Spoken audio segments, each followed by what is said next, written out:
Okay, welcome to Hot Rods Woodshed. I wanted to do a video on fitting a big block Chevy, like a Mark IV, old school big block Chevy, in my 57 Chevy. I looked online, specifically YouTube, and I couldn't really find very much tutorial of the subject of what you run into and the obstacles. So I'm sure I'll miss some points here, but I want to give you all, those who are interested in trying it, some ideas of what I ran into and what obstacles and how I did to overcome them. Okay, so first off, let me just say the exhaust headers were the biggest problem. I did not want those headers coming out through the fender wells. So I looked online and found these stainless steel headers. I got them for $100, and I think they're very good quality made. So these stainless steel headers that are for a early model Camaro, and they fit pretty good here. I had to dent this little tube right here in a little bit then to clear that. But understand, fitting this engine in here is an overall compromise of a lot of things.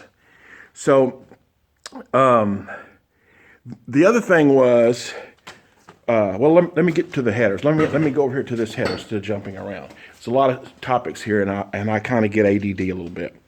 So the other thing was this header right here. These tubes were the biggest problem, as you well know if you've ever even thought about this. So I decided to take the engine while it was in a bare block form and put the cylinder heads on it with those headers bolted on it, and I hung it from an overhead hoist and let it hang down so I could move it, and then I bolted a empty transmission to it. By the way, I put a 700R overdrive automatic in it. So I bolted that to it and let it kind of move around, float around where I could find where it fit the best compromise.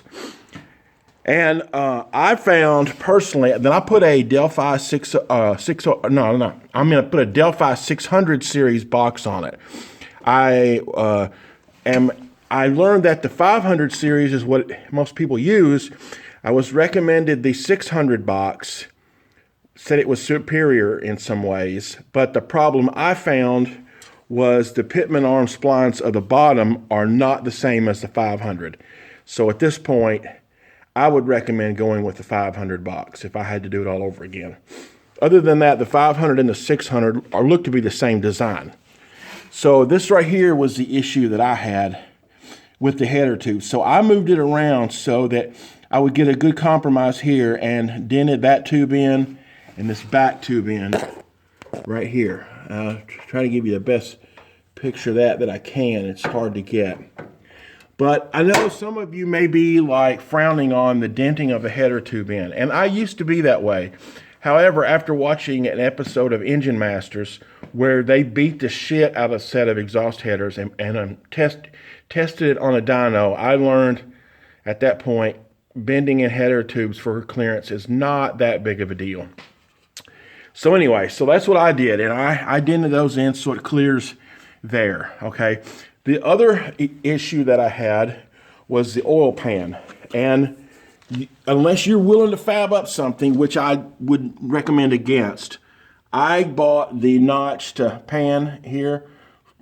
This pan also fits the early Chevy 2 Novas with the big block conversion, because as you can see, then the drag link passes really close to it. And that was another thing. I had to take in consideration the height of how the engine was going to install, because as you can see, that drag link gets pretty close. The more you turn the wheels, the higher that it gets.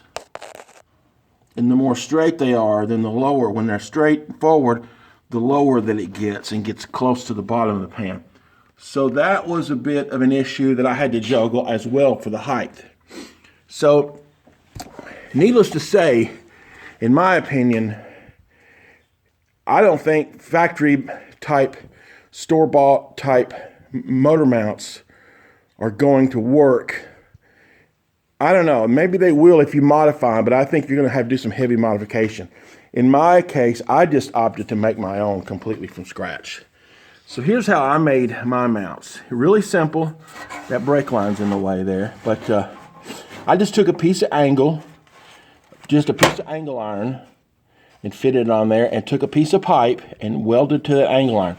The pipe kind of halfway overlapped. I don't know if I can get a good shot of that.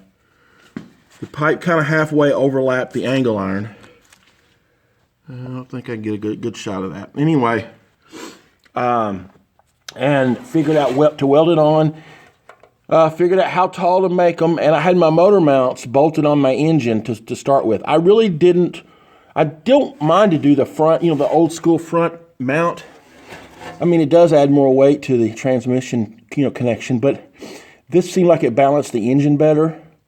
But also, so I opted for this way here, and bolted my motor mounts on first, and then cut my pipe and then drilled holes in it for that, and let it kind of hang down there and figure out where the weld point needed, or the cutoff point needed to be. So anyway, that's how I did that. And then I can unbolt those and take them off, at any point. And so that makes it kind of nice. So, oh yeah, the other thing for the 605 box, since it is a O-ring type seal box, you'll definitely have to have these adapter nuts right here. Then that go from the O-ring to the old school flare fit hose fitting. There's a lot of different hoses that will fit. I think this hose here I used was a 1977 Chevy Camaro hose. The pressure hose rather was a 77. And as far as the return line, I just made up my own. Used a piece of 3/8 gas line, hard steel, and then clamped a piece of rubber on it. That's not high pressure, so you can get by with the clamp. But here you have to have a good, solid power steering hose. So I think mine was a 77 Camaro. But there's a lot of different hoses, and a little bit of differences can make a big difference in the price. So check your length and all. So as far as like the power steering pump, I had an old school pump. I think it came off like a 67. And it works. It clears good. I did have to change the fitting in the back to use that inverted flare. Anyway, which is easy to do. Screw it out, no problem. I bought an aluminum kit from, I think it's ITC. I like this kit really well. It mounted up and worked just like it was supposed to do. It works good.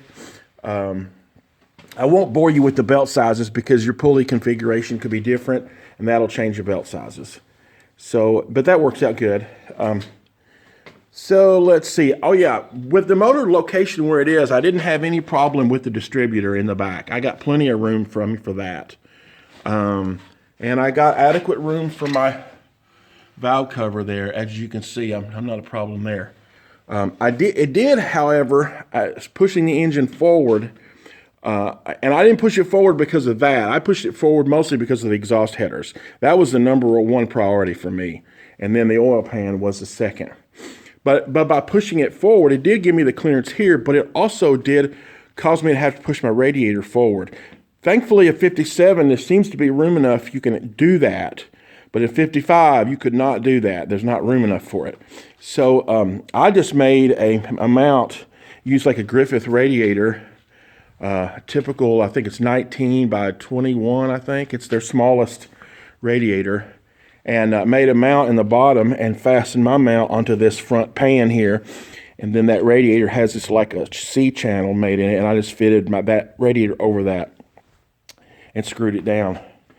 So that's how I did that. So needless to say, what it also does, it offers me the opportunity to access this in here, then to work, clearance if I need it. And fabricated a top panel to hold it in place. Let's see, what else? Oh yeah, with the steering box that I bought, it comes with a plate, then a bolt onto the original frame, and then it adapts the bolt pattern of this box to this. So it listed this box for a 55, 6, and 7 Chevy, but I think it comes on newer vehicles, but I don't know what. I'm kind of thinking a Jeep, but I'm not sure. So, and then obviously, then I cut the column down and put a U-joint on it here. I did my own fabrication on the stock column. I won't bore you with the details of that because you'll probably opt for an I did it column or something, kind of already done. But that's how I made the connection there. And I will make a aluminum plate then to cover this and kind of cover that. Part of that rotating is up inside of there, so I have to kind of recess my plate somehow. So let's see. Let's move over to the passenger side here, and let me see what I can remember here. Oh yeah, the other thing was, and this was one small important detail, was how far back did I push the motor, because as you can see, the valve cover is really close right there, but I can get it off. I can get the valve cover off, but it is pretty close. So that was another important consideration I had to make when I was placing the engine and figuring out where to go. I did run the old style alternator mount. Once again, I used the ITC alternator mount, the aluminum one bought offline. They're really affordable and they're really good quality. I think they're made in Kansas or somewhere, and they are really good quality. There's a better shot of it, and it bolts up just like it says, and it lines the belt up, and it worked really, really good. I was happy with that, and I like this turnbuckle adjustment on it, as well. So anyway, that makes it easy to tighten the belt. Let's see.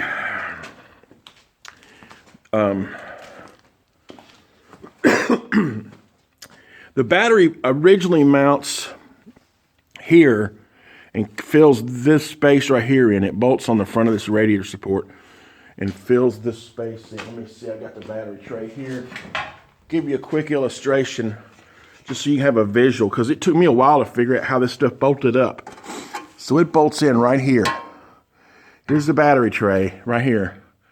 And this flange right here bolts to the radiator support. So it bolts right in there like that. So that's how the battery box sits. So as you can see, it covers up a lot of the fuel pump, makes it a bit hard to get to. So that's something that, unless you move the battery to the back, that's just something the way it is.